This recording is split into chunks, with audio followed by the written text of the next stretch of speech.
Hello friends, तो अब हम लोग शुरू करने वाले हैं फिजिक्स के एक नए कोर्स को।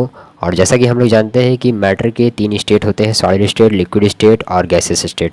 तो चलिए पहले हम लोग ये देख लेते हैं कि इन तीनों स्टेट्स में पार्टिकल्स के मूवमेंट किस तरीके से डिफाइन किए गए हैं। तो अगर बात करें गैसेस स्टेट की, तो गैसेस स्टेट में जो पार्टिकल्स होते हैं वो फ्रीली मूव कर रहे होते हैं, एक जगह से दूसरी जगह पे कहीं भी जा सकते हैं।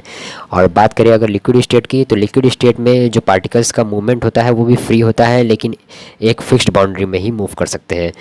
पर अगर बात करें हम सॉलिड स्टेट की, तो सॉलिड स्टेट में जो पार्टिकल्स होते हैं वो मूव नहीं कर रहे होते, फ्रीली मूव नहीं कर रहे होते हैं। वो उनका जो मूवमेंट होता है वो एक तरीके का वाइब्रेशनल मूवमेंट होता है, यानी कि वो अपने पोजीशन पे ही रह के मूवमेंट करते हैं।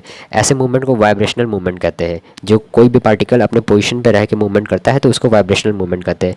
तो बेसिकली अगर ये ऐसा मूवमेंट ना करे तो वो उसका जो शेप है सॉलिड का वो उस तरीके से नहीं रहेगा, वो हमेशा बदलता रहेगा। सोचिए अगर किसी सॉलिड का यानी कि कोई बॉक्स है आपके पास, और उसमें अगर जितने भी आइटम्स है वो फ्रीली मूव कर रहे होंगे लिक्विड की तरह, तो आप सोच सकते हैं कि क्या वो लिक्विड उस फॉर्म में रह सकता है? बॉक्स का जो ठोस है उसका आकार वो उस फॉर्म में रह सकता है? नहीं रह सकता, क्योंकि वो पार्टिकल्स मूव नहीं कर रहे हैं ना उसमें, इस वजह से।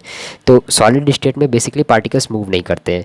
तो सॉलिड स्टेट, तो इन्हीं चीज़ों को हम लोग को जब फिजिक्स के लॉ की मदद से हम लोग इन्हीं चीज़ों को समझेंगे, सॉलिड के स्टेट को हम लोग जब फिजिक्स के लॉ की मदद से समझेंगे, तो ये चीज़ हम लोग बोलेंगे कि हम लोग पढ़ रहे हैं सॉलिड स्टेट फिजिक्स।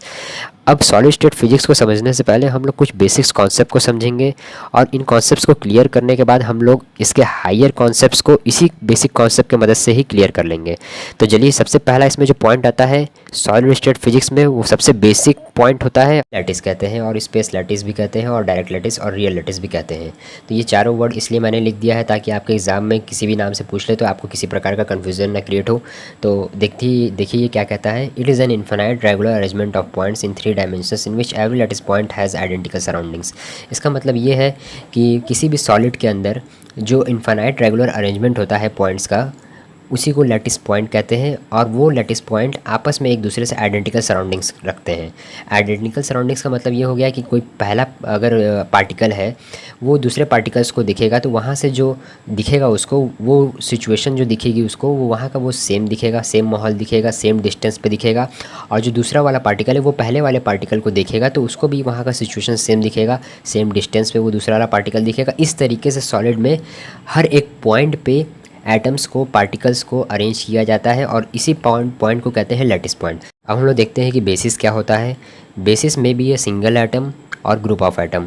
बेसिस जैसे कि नाम से ही क्लियर है, बेसिस का मतलब होता है आधार। अब लैटिस किस आधार पर डिफाइन किया गया है, तो वो तो अब लैटिस को अगर हम लोग पॉइंट को डिफाइन कर दिए तो वो तो हम लोग पार्टिकल के आधार पर ही डिफाइन किए हैं, एटम के आधार पर ही डिफाइन किए हैं।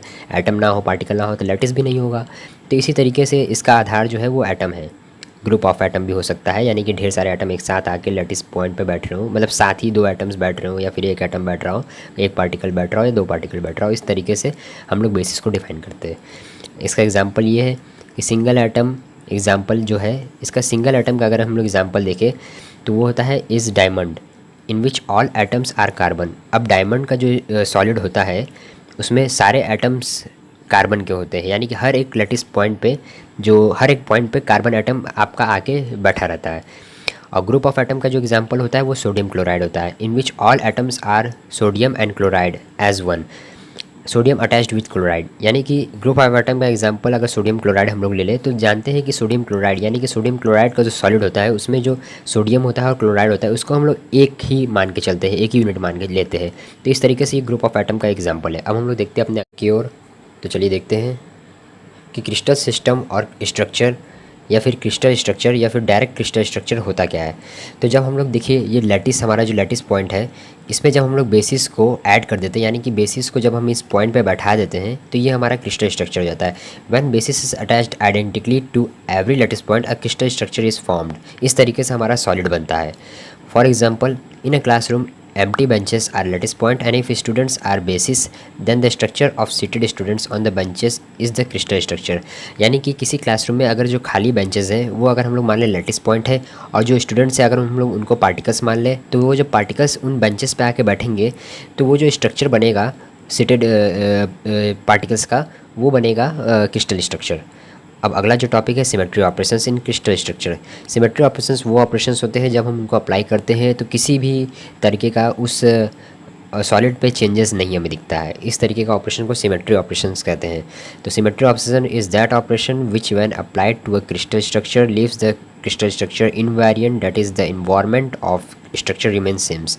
यानी कि दोस्तों अगर हम बात करें एक बॉल की, तो अगर एक ब्लैक कलर का बॉल है और उसको अगर हम लोग लेफ़्ट से देखें, राइट से देखें, अप साइड से देखें, डाउन साइड से देखें, तो हमें वहाँ का जो इन्वायरमेंट लगेगा वो एक ही जैसा लगेगा।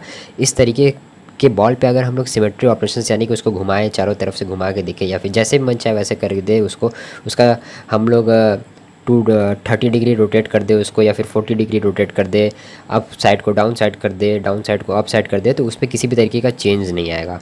तो इसका मतलब कि उसमें सिमेट्री बन रहा है। इस चीज़ को हम लोग बोलते हैं सिमेट्री। तो चलिए, अब ये 4 तरीके की सिमेट्री होती हैं। There are 4 types of symmetry operations. पहला होता है ट्रांसलेशनल सिमेट्री ऑपरेशन। तो ट्रांसलेशन सिमेट्री ऑपरेशन होता क्या है, चलिए देखते हैं। ट्रांसलेशन ऑपरेशन वो ऑपरेशन होता है जो कि हम किसी लैटिस पॉइंट पे अप्लाई करते हैं तो हमें एक नया लैटिस पॉइंट देता है, और उस लैटिस पॉइंट जो हमें नया मिलता है उसका जो इन्वायरमेंट रहता है, जो माहौल रहता है, वो पहले लैटिस पॉइंट के जैसा ही रहता है, जैसा कि हम लोग इसको लैटिस में डिफाइन भी कर चुके हैं कि लैटिस क्या होता है।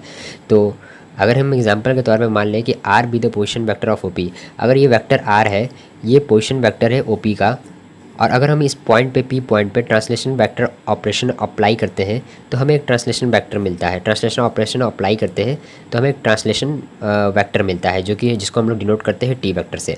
अब जब हम लोग देखेंगे कि इस जो अप्लाई किए हम लोग, जिस जिस पॉइंट पे हम लोग अप्लाई किए उसका जो पोजीशन वेक्टर आर है और जो ट्रांसलेशन वेक्टर हमें मिला उसका वेक्टर अगर टी है, तो दोनों को अगर हम लोग ऐड करेंगे तो हमें एक वेक्टर नया मिलेगा आर डैश वेक्टर, जिसको कि हम लोग बोलेंगे कि it is the position vector of O Q. O Q का ये पोजीशन वेक्टर मिलेगा।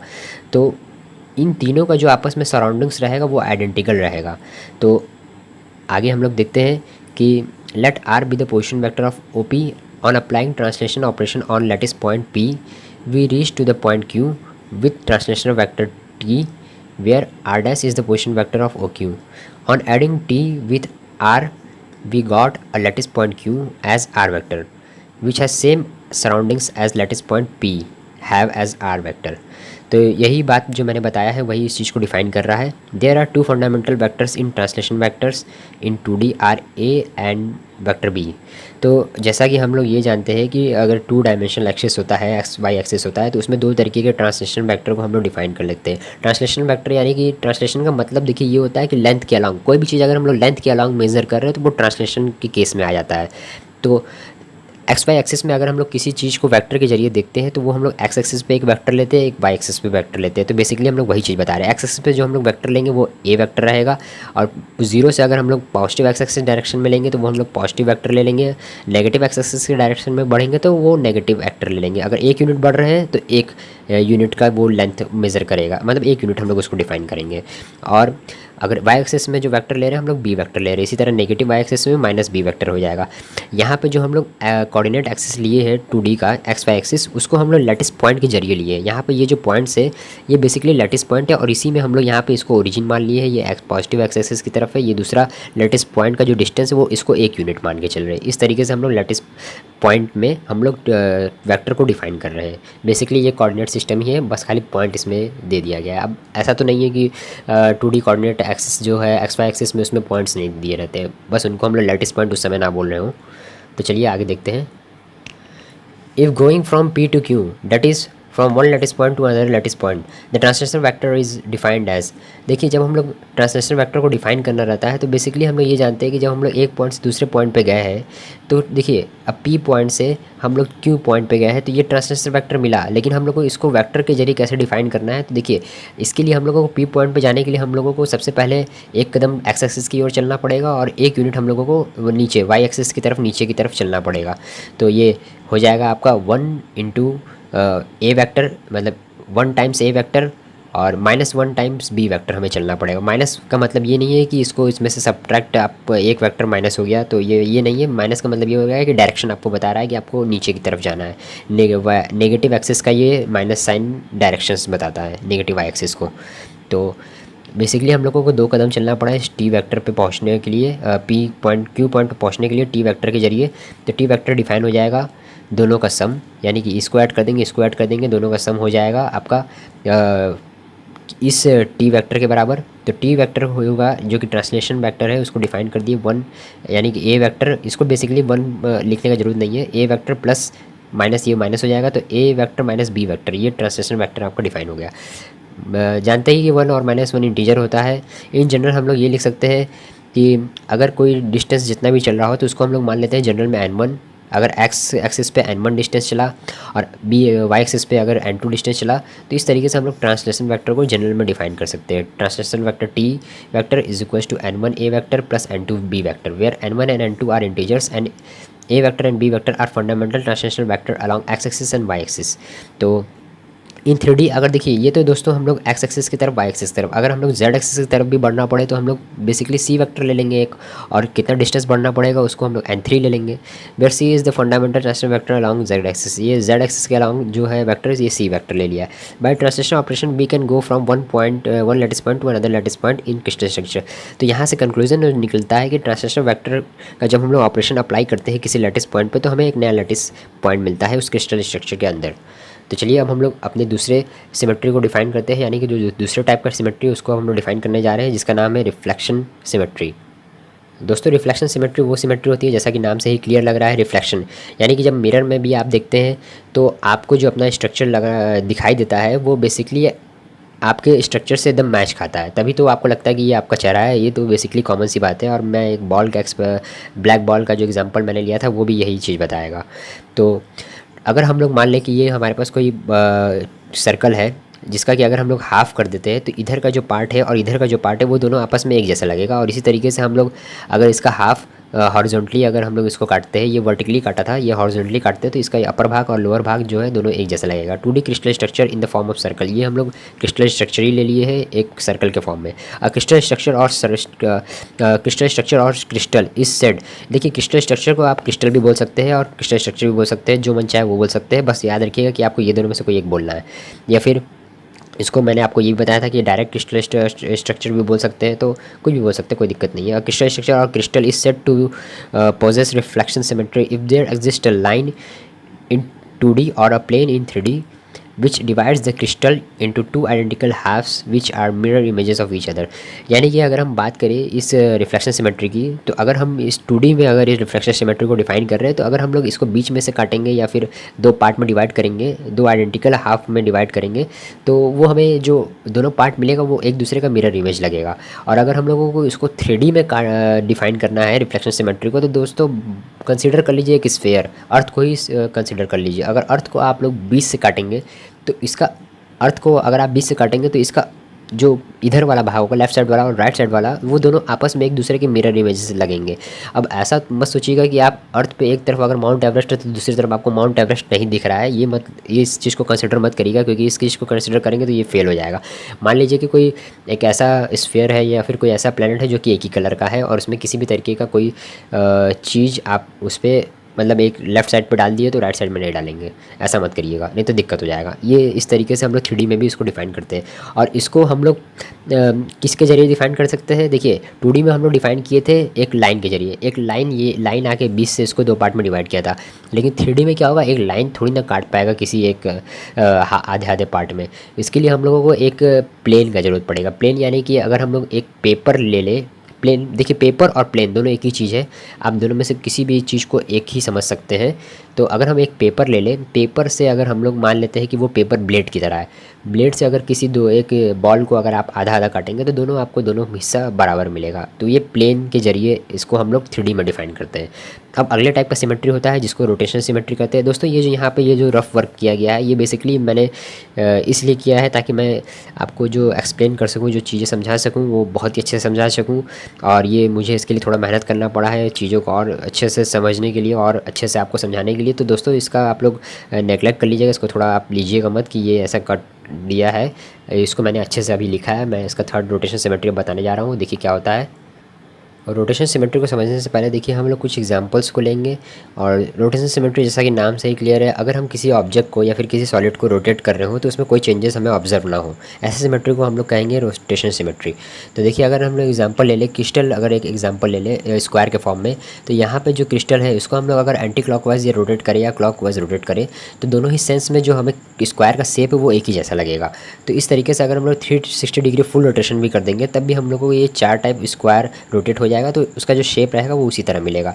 यानी कि 4 times rotated through 90 degree equals to 360 degree. ये दोस्तों सिंपल सी बात है कि 4 बारी अगर हम लोग 90 डिग्री घुमाएंगे तो वो 360 डिग्री के बराबर ही होगा। फॉर स्क्वायर इन जनरल अगर हम लोग मान लें कि अगर हम लोग उसको n टाइम्स रोटेट कर रहे हैं 90 डिग्री के से, तो वो 360 डिग्री के बराबर ही होगा, जहाँ पे जो n की वैल्यू वो 4 तक ही जाएगी, क्योंकि ये स्क्वायर के लिए हम लोग 4 तक ही लेंगे, क्योंकि ये 360 डिग्री तभी ये दोनों आपस में LHS इक्वल्स टू RHS होगा, where n is the number of times rotated और नंबर ऑफ टाइम्स फोल्डेड। इसको देखिए ये भी बोला जाता है कि ये कितने, देखिए कोई भी चीज़ अगर रोटेट हो रहा है तो एक तरीके से फोल्ड भी हो रहा है। फोल्ड का कहने का मतलब है इन द सेंस कि अगर आप स्क्वायर को फोल्ड कर दिए हैं, फोल्ड करने का मतलब ये नहीं है कि अगर आप उसको दो भाग मतलब स्क्वायर है तो उसको आप जैसे पेपर को फोल्ड कर देते हैं तो वो आधा हो जाता है, इस तरीके से उसको फोल्ड नहीं बोला जाएगा यहाँ पे, उस तरीके से मत लीजिएगा। या फोल्डेड का मतलब रोटेटेड ही होता है, यानी कि नंबर ऑफ टाइम फोल्डेड, घुमा दिया गया, फोल्ड कर दिया गया। फोल्ड का मतलब भी होता है घुमाना। अगर आपको किसी पेपर को फोल्ड करना रहता है तो आप उसको घुमाते ही है, तो बेसिकली यहाँ पे इसको इस तरीके से लिया जा रहा है। 90 डिग्री यहाँ पे वो एंगल है जो कि हम लोग रोटेट करने के लिए लिए हैं। सो फॉर डिफरेंट क्रिस्टल्स, ये डिफरेंट टूल का मतलब ये होता है 2 बार डिफरेंट लिया गया है, 2 बार डिफरेंट बोला जा रहा है। So for different crystals structure having different shapes have different and fold symmetry which takes n equals to 1 2 3 4 और n is not equals to 5 and n is not equals to 7। यानी कि हम लोग जानते हैं कि अलग अलग क्रिस्टल्स के लिए जो नंबर ऑफ़ रोटेशंस होंगे वो अलग अलग हो सकते हैं। जैसे एक बार रोटेट करने पे हमें सिमेट्री मिल रहा है कि नहीं, 2 बार रोटेट करने पे सिमेट्री मिल रहा है कि नहीं, तो ऐसा होगा।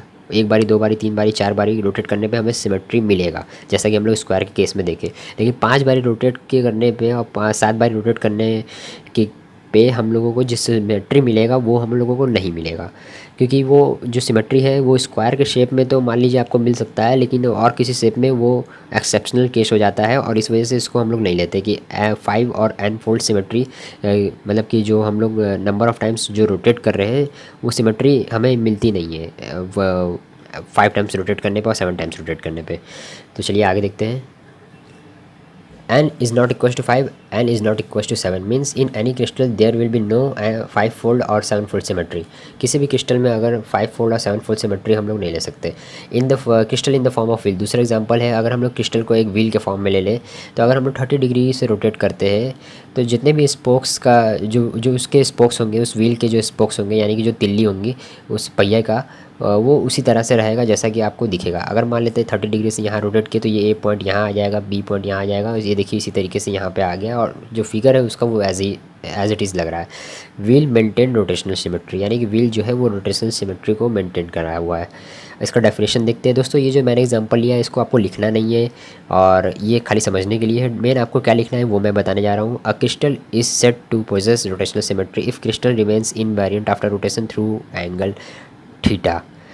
If n times rotated through angle theta to give full rotation 360 degree. इसका मतलब ये है कि देखिए अगर हम लोग n टाइम्स रोटेट करते हैं किसी एंगल से, और अगर हम लोग उसको 360 डिग्री रोटेशन दे दिए तो इस केस में जो हमारा जो क्रिस्टल होगा, जो भी रोटेशन हमें मिलेगा वो सिमेट्री पोजेस करेगा, यानी कि रोटेशनल सिमेट्री को वो लेगा। अब यहाँ पे बात कर लेते हैं वही स्क्वायर के एग्जांपल की। तो क्यों, अगर हम लोग मान लेते हैं कि स्क्वायर को अगर हम लोग 30 डिग्री से रोटेट कर दिए तो हमें वो सिमेट्री नहीं मिलेगा। 5 बारी मान लीजिए अगर हम लोग 30 डिग्री से रोटेट कर दिए तो हमें वही शेप नहीं मिलेगा जो कि हमारा पहले शेप था। स्क्वायर का शेप अगर इस तरीके से है तो अगर हम लोग 30 डिग्री से 5 बार रोटेट करेंगे तो कुछ हमें स्क्वायर इस तरीके से हो जाएगा, टेढ़े टाइप का हो जाएगा, तो वो उस तरीके से देखने से नहीं लगेगा जैसा कि आपको पहले लग रहा था। तो इसलिए 5 और 7 फोल्ड में हम लोग इस चीज़ को नहीं लेते। तो यहाँ से n टाइम्स रोटेट करेंगे थीटा एंगल से तो ये 360 डिग्री पे फुल रोटेशन मिलेगा, तो इस तरीके से थीटा हो जाएगा 360 डिग्री अपॉन n। ये इसका रोटेशन सिमेट्री का आपका एक डेफिनेशन, फॉर्मल डेफिनेशन है, जिसको कि आपको कोई एग्जाम में लिख के आना है। अब चलिए हम लोग अगले अपने सिमेट्री को देखते हैं, जो कि लास्ट टाइप ऑफ सिमेट्री है, जिसको कहते हैं inversion symmetry. It is applicable only to 3D crystal lattice. देखिए इस तरीके की सिमेट्री को हम लोग सिर्फ 3D क्रिस्टल लैटिस में ही डिफाइन कर सकते हैं। यानी कि अगर हम लोग स्पेस में किसी चीज़ को डिफाइन कर रहे हैं, स्पेस में किसी सिमेट्री को डिफाइन कर रहे हैं, तो उस केस में हम लोग इन्वर्जन सिमेट्री भी ले सकते हैं। It is a point operation, it is applicable only about a point. देखिए ये एक पॉइंट ऑपरेशन है और इसको भी हम लोग एक पॉइंट के अबाउट ही एप्लीकेबल कर सकते हैं। यानी कि अगर हम लोग किसी स्पेस में किसी सॉलिड के अंदर एक पॉइंट को अगर हम लोग उसके पॉइंट के अबाउट अगर हम लोग उसके सिमेट्री को डिफाइन कर रहे हैं, तो वो सिमेट्री इन्वर्जन सिमेट्री हो जाएगा। Crystal is said to possess inversion symmetry if for every lattice point at position R there exist lattice point at position minus R. यानी कि किसी भी पॉइंट पे अगर हम लोग इन्वर्जन सिमेट्री डिफाइन कर रहे हैं, तो यहाँ से अगर कोई इन्वर्जन, यहाँ से अगर कोई पॉइंट आर हमें मिल रहा है, तो उसके इन्वर्जन यानी कि उसके इन्वर्स में भी हमें एक पॉइंट मिलेगा जो कि माइनस आर होगा। इस तरीके के सिमेट्री प्रोड्यूस करने वाले क्रिस्टल को इन्वर्जन सिमेट्री कहते हैं। देखते हैं N fold axis of rotation. अगर हम किसी क्रिस्टल को 360 डिग्री से रोटेट करते हैं और वो क्रिस्टल उस समय हमें 360 डिग्री से रोटेट करने पे n number of indistinguishable configuration दे रहा है, तो ऐसे केस में हम लोग ये बोलेंगे कि जो क्रिस्टल है वो पोजेस कर रहा है N fold axis of rotation को। पोजेस का मतलब होता है प्राप्त करना, यानी कि वो क्रिस्टल उस N fold axis of rotation को गेन कर लिया, मेंटेन कर लिया, प्राप्त कर लिया। तो इस चीज़ को हम लोग डिनोट करेंगे सी ऑफ एन से, और वहाँ जहाँ पे एन होगा N number of indistinguishable configuration. यानी कि इनडिस्टिंग्विशेबल कन्फिग्रेशन का मतलब ये होता है कि ऐसा कन्फिग्रेशन मिल रहा है हमें, ऐसा स्ट्रक्चर मिल रहा है हर बार रोटेट करने पे कि वो उसका स्ट्रक्चर उसी तरह ही मेंटेन है। ये होता है इनडिस्टिंग्विशेबल कन्फिग्रेशन। यानी इसको हम लोग डिस्टिंग्विश नहीं कर सकते, डिफ्रेंशिएट नहीं कर सकते, उसको अलग अलग बता नहीं सकते कि ये दोनों रोटेट करने के बाद ये दोनों अलग अलग है कि नहीं है, ये चीज़ हम लोग बता नहीं सकते। तो इसका मतलब दोनों सेम है, इस वजह से हम लोग बता नहीं पा रहे हैं। तो इसलिए ऐसे इसका मतलब होता है इनडिस्टिंग्विशेबल कन्फिग्रेशन। तो ये हो जाएगा N equals to 360 degree upon angle of rotation. अगर एग्जांपल के तौर पे देखें कि अगर 4 इनडिस्टिंग्विशेबल कन्फिग्रेशन अगर मिल रहा है हमें, तो इस केस में 4 फोल्ड एक्सिस ऑफ रोटेशन, यानी कि जो यहाँ पे 4 फोल्ड एक्सिस ऑफ रोटेशन मिलेगा हमें, उसको हम लोग डिनोट करेंगे C4 से। मान के चले कि अगर हम लोग 4 फोल्ड एक्सिस ऑफ रोटेशन मिल रहा है, तो यहाँ पे n की वैल्यू 4 हो जाएगी, इसको हम लोग C4 से डिनोट कर देंगे। और अगर हम लोग को ये पता लगाना है कि कोई चीज़, अगर कोई ऑब्जेक्ट, कोई क्रिस्टल है 4 टाइम्स रोटेट कर रहा है और कन्फिग्रेशन हमें सेम मिल रहा है, तो वो कितने एंगल से वो रोटेट करेगा कि हमें 4 टाइम्स रोटेट करने पे वो स्ट्रक्चर सेम मिले। तो ऐसा कि हम लोग एंगल ऑफ रोटेशन निकाल सकते हैं, वो हो जाएगा 360 डिग्री अपॉन 4, यानी कि 90 डिग्री से वो रोटेट कर रहा होगा, तभी हम लोग को 4 इनडिस्टिंग्विशेबल कन्फिग्रेशन मिल रहा है। स्क्वायर के केस में ऐसा देखा जा सकता है। तो चलिए अब हम लोग देखते हैं अपने अगले टॉपिक की ओर, एन फोल्ड स्क्रू एक्सिस। देखिए ये basically N fold screw axis क्या होता है। n-fold screw axis, n-fold screw axis nm is defined as a rotation around the n-fold axis। यानी n-fold axis के अराउंड जो रोटेशन होता है उसी को ये स्क्रू एक्सिस डिफाइन करता है। वही एक्सिस उसका, देखिए अब कोई भी ऑब्जेक्ट अगर रोटेट कर रहा है तो वो किसी न किसी एक्सिस के अराउंड रोटेट कर रहा होगा, एक्स एक्सिस के अराउंड रोटेट कर रहा होगा, वाई एक्सिस के अराउंड रोटेट कर रहा होगा। उस केस में अगर हम लोग ये डिफाइन कर दिए कि वो किस एक्सिस के अराउंड रोटेट कर रहा है, तो वो उसका स्क्रू एक्सिस माना जाएगा कि इसके रोटेट, स्क्रू यानी कि घूमना, और स्क्रू घूमता है यानी कि रोटेट करता है। तो ये बेसिकली एक ऐसा एक्सिस है जो कि ये रोटेट करने वाला एक्सिस है, इसी को हम लोग स्क्रू एक्सिस बोलते हैं। By a translation of m by n along the direction of axis where nm has a number. यानी कि जो nm है वो उसमें एक नंबर दिया हुआ है n, जो कि हमें बताएगा रोटेशन के बारे में, और जो सब्सक्रिप्ट m है वो हमें बताएगा, वो हमें डिस्क्राइब करेगा ट्रांसलेशन को, यानी कि उस किस ट्रांसलेशन यानी कि किस लाइन के अलॉन्ग रोटेशन हो रहा है उस चीज़ को डिस्क्राइब करेगा। अब यहाँ पे जो nm लिखा है उसको ध्यान देने वाली बात ये है कि जो nm लिखा है उसको आप उसी तरीके से लिखिए, क्योंकि बहुत से स्टूडेंट्स ऐसे होते हैं जो कि nm को लिखते हैं n फिर m, दोनों एक ही जैसा लगने लगता है। और ऐसा लिखने से क्या होता है कि जब एग्जामिनर आपका कॉपी देखता है तो वो देखता है कि आपको इसका नॉलेज नहीं है, और इसका नॉलेज नहीं यानी कि आप इसको रट के लिख रहे हैं। तो इस वजह से क्या होता है दिक्कत की एग्जामिनर उस समय आपका नंबर काट देता है। तो ऐसे केस में जिस तरीके से जो वर्ड लिखा हो उसको उसी तरीके से लिखिए। n अगर कैप थोड़ा बड़े में लिखा हुआ है तो उसको बड़े में लिखिए, और फिर m जो फिर नीचे छोटे में लिखा हुआ है नीचे साइड में उसको छोटे में लिखिए। और ये नीचे साइड को ही कहते हैं सब्सक्रिप्ट, यानी कि ये सब्सक्रिप्ट में m में लिखा हुआ है, तो उसको इसी वे में लिखिए। किसी भी चीज़ को उसी वे में लिखेंगे तभी आपको लगेगा, तभी एग्जामिनर को लगेगा कि आप उस चीज़ को जान रहे हैं। तो यहाँ पे m बाई n का मतलब ये हो गया कि वो ट्रांसलेशन को डिस्क्राइब कर रहा है पर यूनिट रोटेशन, यानी कि जो रोटेशन हो रहा है हर एक रोटेशन पे उस ट्रांसलेशन, यानी कि जो ट्रांसलेशन डिस्क्राइब हो रहा है वो हर एक यूनिट रोटेशन से डिस्क्राइब हो रहा है, यानी कि हर एक यूनिट रोटेशन देने पे हमें ट्रांसलेशन डिस्क्राइब मिल रहा है। यानी कि जो स्क्रू, जो क्रिस्टल, कोई भी क्रिस्टल है वो अगर घूम रहा है तो उसमें हर एक रोटेशन पे हमें एक स्क्रू एक्सिस जो घूम रहा है वो हमें एक ट्रांसलेशन लाइन के अलाउंग डिफाइन कर रहा है। तो यूनिट सेल, अब इसके बाद क्या होता है ये देखते हैं। तो unit cell the smallest repeating portion of a crystal lattice. मान लीजिए हमारे पास कोई सॉलिड है, उसमें एक पोर्शन है जो कि वो पोर्शन हर एक सॉलिड को बनाने के लिए वो पोर्शन ज़रूरी है। तो वो जो यूनिट पोर्शन होगा, यानी कि जो पहला पोर्शन होगा जिसके मदद से वो सारा पोर्शन बना है, उसी जैसा उसी आकार में बना है, उसी को कहते हैं यूनिट सेल। एक एग्जांपल के तौर पे अगर हम बात करें कि एक घर को बनाने के लिए कई ईंटों का ज़रूरत पड़ता है, और उसमें से पहला ईंटा को अगर हम लोग मान लें कि एक ऐसा ईंटा है जो कि रिपीट कर रहा है पूरे घर को बनाने के लिए, वो करेगा ही तभी घर बन पाएगा, तो वो पहला ईंटा जो होगा उसी को हम लोग कहेंगे unit cell. The smallest repeating portion of a crystal lattice is called a unit cell. Primitive unit cell a type of unit cell, एक ऐसा यूनिट सेल जिसमें कि the contains lattice point at corners only and has minimum volume is called primitive unit cell. एक ऐसा unit cell हो जाएगा जिसके जो सारे लैटिस पॉइंट है वो सिर्फ कॉर्नर पे ही रहेंगे, यानी कि जो पार्टिकल्स आएंगे वो इसके बीच में नहीं आएंगे, साइड में नहीं आएंगे, वो खाली कॉर्नर्स पे ही आएंगे, क्योंकि यहाँ पे जगह ही नहीं बचेगा, इसका वॉल्यूम इतना मिनिमम रहेगा, इस वजह से ये पार्टिकल्स जो सारे कॉर्नर पे रहेंगे। ऐसे टाइप के यूनिट सेल को कहते हैं प्रिमिटिव यूनिट सेल। तो चलिए अब हम लोग आगे देखते हैं कि इसके आगे का क्या टॉपिक है।